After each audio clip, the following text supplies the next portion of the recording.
There is a moment that almost no one talks about. You're sitting in a room you have lived in for years. Your coffee cup is on the counter. The curtains are the ones you picked out together. The playlist coming through the speaker is one you used to love. And somewhere between the second and third song, something very quiet happens inside you. You realize you don't know when you stopped having opinions.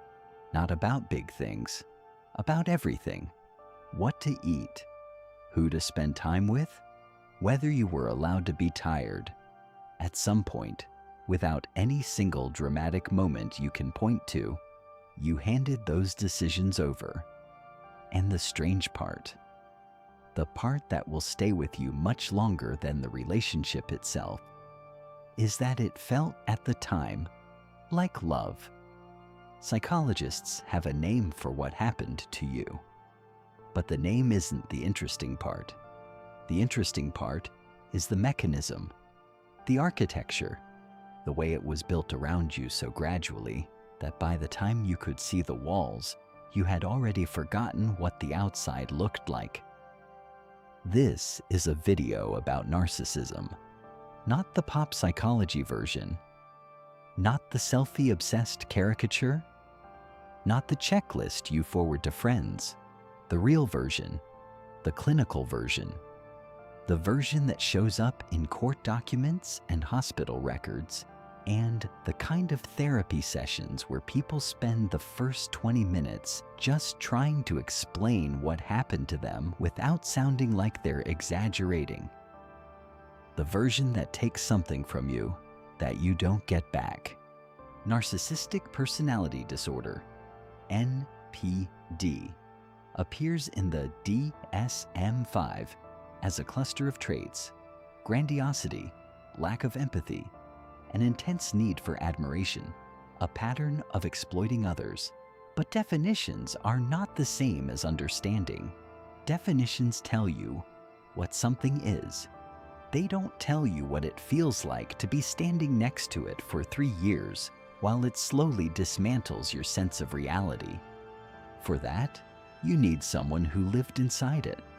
Sam Vaknin is a controversial figure. He is a scholar, a writer, and a man who has publicly self-diagnosed with narcissistic personality disorder, something clinicians do not typically do and do not typically recommend. His book, Malignant Self-Love, written partly from inside his own psychology, introduced a concept that has since become one of the most important frameworks for understanding narcissistic relationships. He called it narcissistic supply. The idea is this: a person with NPD does not experience other people the way you experience other people. Where you see a human being with their own interior life, their own fears, their own needs, their own bad days. A person with NPD sees a resource, not consciously, not with malice aforethought, but functionally, operationally, the other person exists to provide something: attention, admiration, control, a mirror that reflects back an image the narcissist requires in order to feel stable. You are not a person to them. You are a source. Vaknin describes this not as a choice, but as a compulsion, a structural need as real and as pressing as hunger. The narcissist does not pursue supply because they are evil. They pursue it because without it, something in their psychology collapses. The grandiose self, the constructed identity they have built over decades, requires constant external validation to stay intact.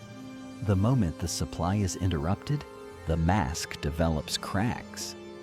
And what comes through the cracks is not vulnerability. It is something much colder. This is where the science becomes uncomfortable. In 2013, a research team led by Lena Schulze published findings from an fMRI study examining the brains of individuals diagnosed with NPD. What they found, and this warrants a pause, was that NPD subjects showed significantly reduced gray matter density in the left anterior insula.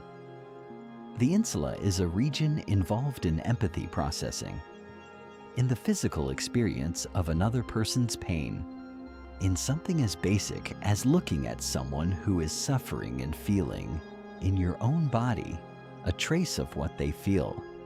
The people in that study were not choosing not to feel your pain. They structurally processed it differently. Verify before recording. That does not make what they do acceptable. It makes it in some ways more frightening. Because you cannot reason someone into an experience their brain does not have access to. You cannot explain your hurt to someone whose architecture was not built to receive it. And yet, this is the part that matters. You will try for months, you will try for years. You will find better words, calmer tones, more precise ways of describing what they did and how it made you feel. And every time something will happen that you will not be able to fully explain to anyone who hasn't experienced it, they will turn it around. Roy Baumeister, a social psychologist at the University of Queensland, spent years studying the relationship between ego, threat, and aggression. In a 1998 study conducted with Brad Bushman, participants with high narcissism scores were subjected to ego threats, criticism, rejection, being outperformed. The result was not defensiveness, it was not withdrawal, it was a measurable, significant increase in aggressive behavior directed at the person who had threatened them. Not because they were angry in the way you are angry when someone hurts you, but because the threat to the constructed self triggered an almost automatic corrective response. The self must be protected. The source of the threat must be neutralized. In a relationship, you are both the supply and the threat. You are the fuel and the match. This is what psychologists who study narcissistic abuse document as the cycle. It has 3 phases, and once you know them, you will see them everywhere. In personal testimonies, in court records, in the clinical notes of trauma therapists who specialize in coercive control. The first phase is idealization.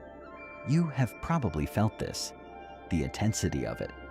The way early on someone can make you feel like the most interesting, most beautiful, most seen person in any room.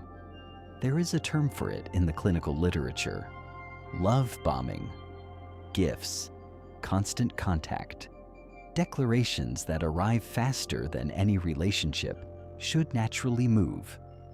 The feeling that you have finally been found by someone who truly understands you. What you do not know yet. What you cannot know because the information is not available to you. Is that this intensity is not about you. It is about need. The narcissist has identified a high-quality source. Someone warm, empathetic, someone with a strong capacity for loyalty and self-sacrifice.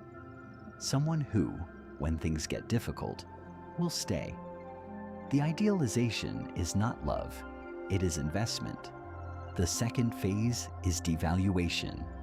It does not arrive all at once. It arrives in increments so small that by the time you notice the pattern, you have already been inside it for months. A comment about how you used to be more fun.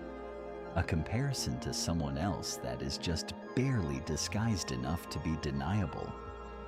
An eruption of anger over something so small that you spend 3 days examining your own behavior to find out what you actually did wrong. Gaslighting, a term that has been so overused, it has almost lost its clinical weight. But in this context, means something precise. The systematic undermining of your perception of reality until you cannot trust your own memory of events. You stop trusting yourself before you stop trusting them. That is the sequence, and it is not accidental. The third phase is discard. Sometimes it is sudden, sometimes it is glacial, but it always has a particular quality that survivors describe with remarkable consistency. The feeling that you were turned off like a switch. That someone who once made you feel irreplaceable now looks at you with the specific blankness of a person who has simply moved on to a better source. And then, and this is the part that takes the longest to process, many of them come back. Not because they missed you, because the new source disappointed them, because you are familiar supply, because the cycle, for them, does not end. It simply resets. The case of Eleanor de Freitas does not involve a romantic relationship in the conventional sense, but it is one of the most documented examples of what clinicians now call legal abuse, the use of institutional systems as an extension of control. De Freitas was a 23-year-old woman in London. In 2014, after ending a relationship with a wealthy businessman who exhibited a documented pattern of controlling behavior, she found herself facing a private criminal prosecution, brought not by the Crown, but by him, for allegedly making a false rape accusation. The evidence presented by those who knew her told a different story. What the case illustrated, and why it has since been studied in the context of narcissistic coercive control, was the mechanism. When a narcissist loses control of a source, some will seek to destroy what they can no longer possess. The legal system in this case became the weapon. De Freitas died by suicide the day before she was due to appear in court. She was 23 years old. Her case is not exceptional in its tragedy. It is exceptional in its documentation. The pattern it represents, the escalation from idealization to control to punishment, appears in testimonies and case files around the world, across demographics, across relationship types. What makes it hard to see from the outside is that each individual step looks in isolation like something else: a difficult breakup, a disputed account, two people who hurt each other. It is only when you zoom out, when you see the full arc, that the architecture becomes visible. And here is the part that requires you to sit with some discomfort. The people who end up in these relationships are not, as a demographic, weak. They are not naive. Study after study examining survivor profiles finds the same cluster of traits: high empathy, high conscientiousness, a strong internal drive toward fairness and repair. People who, when something goes wrong in a relationship, look inward first. People who give the benefit of the doubt because they know from their own experience that human beings are complicated. These traits are not flaws. They are, in almost every other context, strengths. But in proximity to someone who treats empathy as a resource to be extracted, they become vulnerabilities. You stayed because you are the kind of person who stays. You tried harder because you are the kind of person who tries. You blamed yourself because you are the kind of person who takes responsibility. And they knew this, not with strategic calculation necessarily, but with the instinctive accuracy of someone whose entire psychology is built around reading and managing sources. From the beginning, there is a question that comes up in therapy, often late in the recovery process, that is more disorienting than any of the earlier ones. If they were never truly seeing you, if the person who made you feel so known was actually only reading you for utility, then who were you in that relationship? Who was the you that existed in their version of events? Survivors describe this not as heartbreak, but as something closer to a specific kind of erasure. The grief is not just for the relationship. It is for the version of yourself you built inside it. The one who believed the idealization. The one who kept trying to get back to it. The one who, for a period of time, organized their entire sense of worth around the approval of someone who was, in the most clinical sense of the word, incapable of actually seeing them. You were not in a relationship. You were in a reflection. And the question that sits at the edge of all of this, the one that does not resolve, the one that this video will not answer for you, is not how to identify them next time. It is not what warning signs to watch for, though those matter. It is something older and more unsettling. If a person builds an entire life, an entire identity, around the need to be seen as extraordinary, and spends every relationship extracting the confirmation of that from people who genuinely love them, what is it that they were actually looking for? And if they never found it, if no amount of supply ever filled whatever it is that supply is trying to fill, then the question is not just what they did to the people around them. The question is, what was done to them long before you arrived, long before any of this began? That is not an excuse. It is something more difficult than an excuse. It is a question you will be living with for a long time.